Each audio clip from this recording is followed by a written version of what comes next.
Minasan konnichiwa. Jumpa lagi di Bahas Sana Bahas Sini. Bahasa yang ada di luar sana akan kita bahas di sini. Edisi Bahasa Jepang episode ke-9. Pada kesempatan kali ini kita akan membahas tentang partikel wo. Apa itu partikel wo? Bahasa Jepang modern, partikel ini biasa dilafalkan sebagai o, meskipun penulisannya wo. Namun, dalam beberapa dialek dan musik Jepang, ia masih sering dilafalkan sebagai wo. Partikel O adalah partikel terpenting kedua dalam bahasa Jepang, setelah partikel ga. Salah satu fungsi dari partikel O adalah untuk menandakan objek langsung pada kalimat. Objek langsung adalah kata atau frasa yang dijadikan penderita dari suatu kata kerja transitif. Kata kerja transitif adalah kata kerja yang membutuhkan objek. Contohnya, minum pada kalimat ayah minum kopi. Memukul, aku memukul meja. Ia menendang bola basket. Pada kalimat ini, kopi merupakan objek, meja objek, bola basket objek. Fungsi paling dasar dari partikel wo adalah menandakan objek langsung dari kata kerja transitif. Hati-hati bahwa tidak semua kata kerja transitif dalam bahasa Indonesia merupakan kata kerja transitif dalam bahasa Jepang. Jadi kita tidak bisa berpikir bahwa semua kata kerja dapat dipasangkan dengan o. Contoh kata kerja transitif dalam bahasa Jepang adalah isuo uru, saya menjual kursi, terebi o miru, saya menonton televisi, nihongo no hon o yomu, saya membaca buku bahasa Jepang, oyu o wakasu, saya mendidihkan air. Selain menandakan objek langsung dari kata kerja transitif, partikel wo juga menandakan pergerakan baik dalam ruang, waktu, ataupun derajat yang dilakukan oleh subjek dari kata kerja intransitif. Hal ini dapat dilakukan selama si subjek berada dalam kendali terhadap situasinya dan ia sedang bertindak terhadap suatu objek. Konsep ini disebut penanda transisi karena si subjek yang melakukan aksi melakukan transisi atau pergerakan melalui objek yang ditandai partikel wo. Untuk lebih jelasnya, coba bayangkan sebuah lingkaran yang dilalui oleh sebuah anak panah. Panah merah adalah subjek yang sedang melakukan aksi intransitif, sedangkan lingkaran hijau merupakan daerah atau ruang yang ditandai oleh partikel wo, tempat di mana subjek tersebut bergerak. Agar lebih jelas, perhatikan contoh berikut. Fujisan wo noborimashita. Saya mendaki Gunung Fuji. Oen wo hashirimashita. Saya berlari melalui taman. Ura wo tobimashita. Saya terbang di udara. Semua kata kerja di samping merupakan kata kerja intransitif.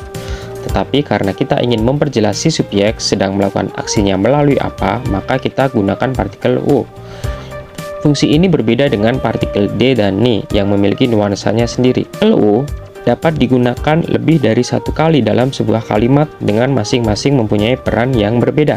Contohnya, ame no naka wo koen wo aruita. Saya berjalan melalui taman di dalam hujan. O pertama menandakan arah kemana subjek berjalan di dalam hujan, sedangkan yang kedua menandakan melalui apa si subjek berjalan, melalui taman. Meskipun begitu, ada prinsip dalam tata bahasa Jepang yang menghindari penggunaan partikel o seperti ini.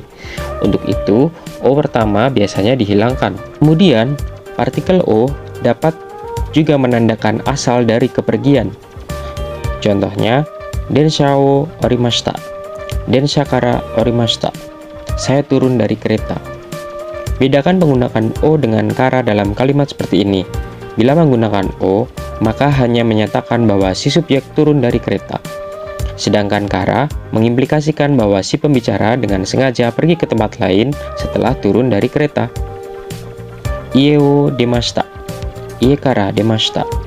Saya meninggalkan rumah atau saya pergi dari rumah. Selain berarti melalui, partikel o juga dapat menandakan arah gerak si subjek. Contohnya, kado magatta. Saya berbelok di sudut jalan. Mawari wo mawatta. Saya mengintari daerah sekitar. Kita no ho mimashita. Saya melihat ke arah utara. Kemudian, fungsi lain dari partikel o adalah penanda transisi dalam derajat. Ada banyak kata kerja dalam bahasa Jepang yang menyatakan pergerakan dalam derajat. Suhu, jumlah, kualitas, dan sebagainya. Kata-kata kerja ini menyatakan bahwa suatu nilai melebihi atau kurang dari suatu standar.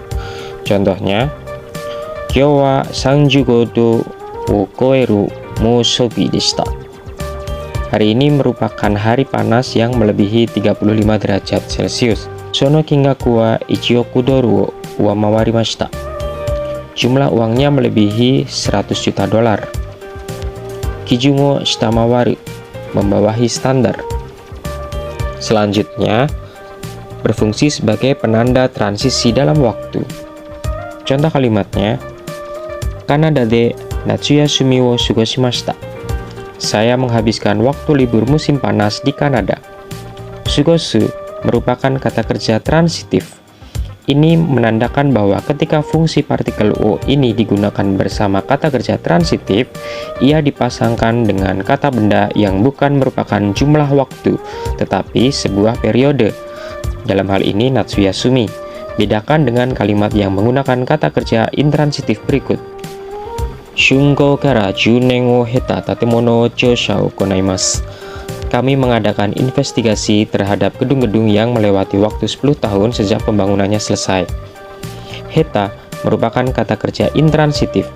Oleh karena itu, partikel o dipasangkan dengan frasa waktu. Dalam hal ini, 10年, 10 tahun.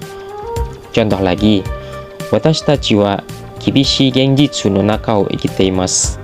Kami sedang hidup dalam kenyataan yang pahit atau keras. Meskipun genjitsu no naka dapat dikatakan sebagai frasa ruang, hidup dalam suatu keadaan mengimplikasikan bahwa waktu juga sedang berjalan. Nah, itu tadi adalah fungsi-fungsi dari partikel U. Bagaimana? Sudah jelas kan? Baik, sampai di sini pertemuan kita kali ini. Terima kasih telah menyaksikan channel Bahas Sana Bahas Sini edisi Bahasa Jepang. Arigatou gozaimasu. Jangan lupa like dan subscribe channel Bahas Sana Bahas Sini karena bahasa yang ada di luar sana akan kita bahas di sini. Semoga bermanfaat. Ja, mata ne.